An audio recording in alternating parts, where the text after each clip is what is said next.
Lectura del Santo Evangelio según San Juan. En aquel tiempo dijo Jesús a sus discípulos: Ahora me voy al que me envió y ninguno de vosotros me pregunta ¿a dónde vas? Sino que por haber dicho esto, la tristeza os ha llenado el corazón. Sin embargo, os digo la verdad, os conviene que yo me vaya, porque si no me voy, no vendrá a vosotros el Paráclito. En cambio, si me voy, os lo enviaré.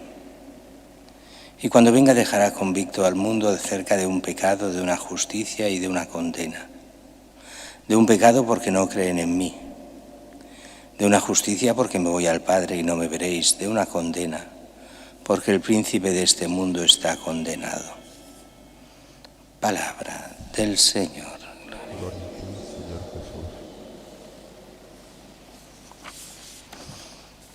La primera lectura, continuamos siempre Hechos de los Apóstoles, saltamos cosas, estamos ya en Filipos y ha habido muchas cosas por en medio desde ayer, que era el primer bautizo en Europa por parte de los apóstoles. Y aquí, después de predicaciones, de líos, de problemas, pues ahí está este motín contra Pablo y Silas, los magistrados, o sea, los que mandan, los jueces. Ordenan que arranquen los vestidos, los azoten con varas y los pongan en la cárcel. Claro, los ponen en la cárcel, los ponen en la mazmorra, los sujetan los pies en el cepo.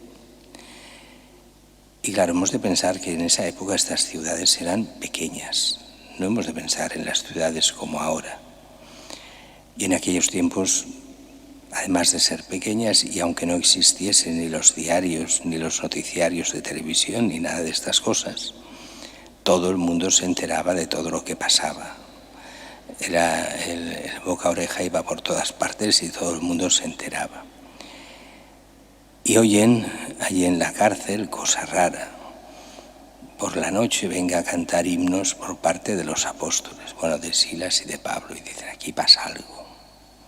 Bueno, los presos dice que escuchaban, como diciendo, ¿pero qué es esto? Diciendo, esta gente rara que va cantando estas cosas. Bueno. Y dice que viene un terremoto tan violento que temblaron los cimientos de la cárcel, se abrieron todas las puertas y se soltaron las cadenas.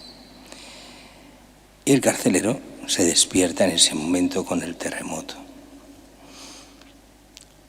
¿Y qué es lo que ve? Todo el mundo callado por el terremoto y por todo lo que ha pasado, contrariamente a lo que pasa en algunos otros lugares. Cuando hay terremotos, a veces lo que hay son gritos. Y la gente chilla, sobre todo cuando ha vivido enormes terremotos anteriores. Yo no recuerdo bien esto cuando estaba en Italia y hubo 3 terremotos en un día. Y en el primer terremoto la gente chillaba porque les recordaban los muertos y sufrían por su vida porque había muerto mucha gente en otros terremotos anteriores que ellos habían sobrevivido. Entonces, en esos casos son chillidos. En los casos en que no hay muertos y no hay experiencia, es el silencio. ¿Qué pasa? A ver qué. Bueno, el carcelero se despierta, ve todas las puertas abiertas. Claro, el carcelero ha de pagar con su vida si se escapan los presos. Así que decide suicidarse. Antes de que lo maten a él y a su familia, pues suicidarse él. Y entonces es cuando le dicen que no lo haga. Lo ven los presos desde dentro, desde la oscuridad. Él no ve en la oscuridad, lo ve desde la luz, así que no ve a los presos pensando que se habían fugado. Dicen que no se suicide, que están todos dentro. Él entra y ve a todos los presos sin los cepos, todas las puertas abiertas, y dice, aquí pasa algo. Y entonces se echa temblando, dice, a los pies de Pablo y Silas. Se entiende muy bien que ahí el problema son ellos dos, los demás son presos comunes, no son un problema. Y dice, los saca fuera. Y había oído hablar de este hombre, a lo mejor incluso los había oído hablar a ellos, no se sabe, no nos lo dice el texto. Pero el caso es que son gente Pablo y Silas, sabe que son gente de fe, que predica una fe. ¿Qué tengo que hacer para salvarme? Pues conviértete, cree en el Señor Jesús y te salvarás tú y tu familia. Y dice que les hicieron así esa noche una catequesis sobre la salvación, sobre la fe. Y esa misma noche se hizo bautizar él y toda su familia. Aquí hay una de las cosas que estos textos no les gustan mucho a los protestantes, porque dicen, bueno, toda su familia, pero solo los adultos, los niños no, porque los niños no se pueden bautizar. Nunca dice en ningún sitio del Nuevo Testamento que no se pueda bautizar a un niño, ni muchísimo menos. Dejad que los niños vengan a mí, dice Jesús. Y dice siempre, cuando hay estas conversiones, la de ayer, la primera cristiana bautizada en Europa por los apóstoles, se bautizó ella y toda su familia. Aquí el carcelero se bautiza él y toda su familia. Los niños no, pues los niños también.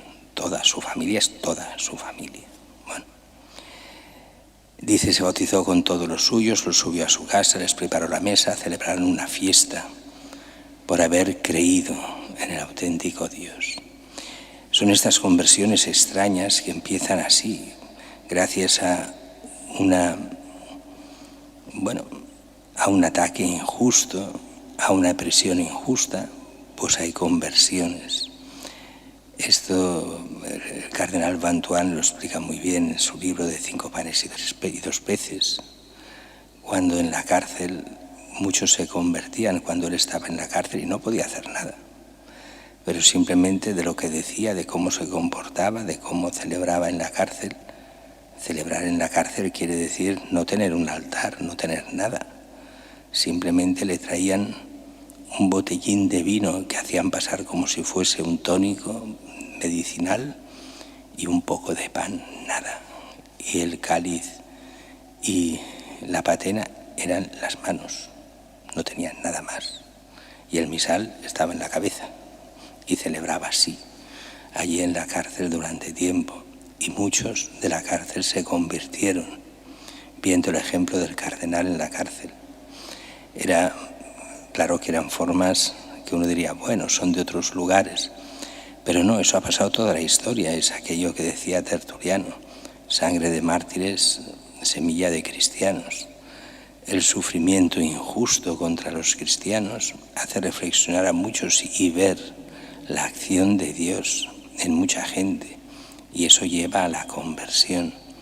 Mientras que cuando los cristianos vivimos demasiado bien, qué difícil es la conversión entonces, porque ya nosotros ya no estamos ni convertidos muchas veces. A los mismos cristianos un poco de persecución nos va bien. El vivir demasiado bien nunca es bueno, porque tiene demasiados riesgos. Mientras que el Evangelio de hoy es un Evangelio que va ya anunciando Jesús el fin, que Él se va. Aquí hay 2 formas de irse. Una es su pasión, estamos en la última cena, y después de su pasión Él se nos va con la muerte hasta que resucita. Se nos va, no lo veremos y lo volveremos a ver. Pero en el fondo ya habla de otra cosa, lo que celebraremos domingo, que será la ascensión del Señor. El Señor se nos va. Y como dice muy bien el texto de hoy, os conviene que me vaya para que os venga el Paráclito, el Espíritu Santo, el que dirigirá la Iglesia.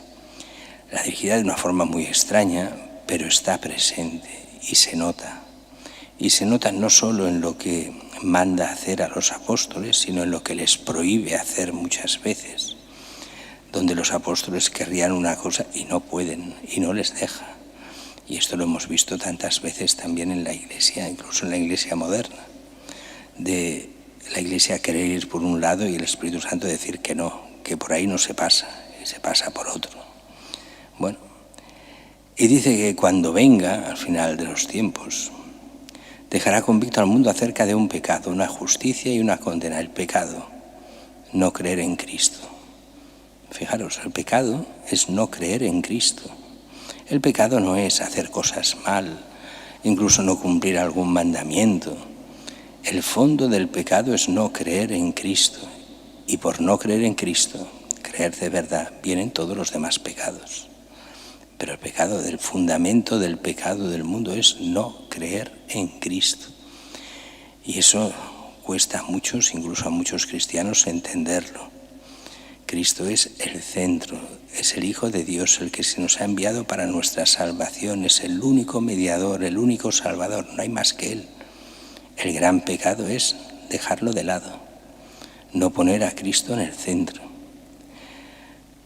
Una justicia porque me voy al Padre, lo justo es que el Hijo esté con el Padre eternamente y después nosotros con el Hijo también con Dios Hijo y con el Padre. La justicia, que el Hijo esté con el Padre, así que me voy al Padre y no me veréis, aunque estaré con vosotros y lo estará en la Eucaristía y lo estará en su palabra y lo estará de tantas formas, pero Él se va al Padre. Y una condena, ¿cuál es la condena? La condena del príncipe de este mundo, la condena del diablo y de todos aquellos que se rindan al diablo y la salvación de todos aquellos que sigan a Cristo.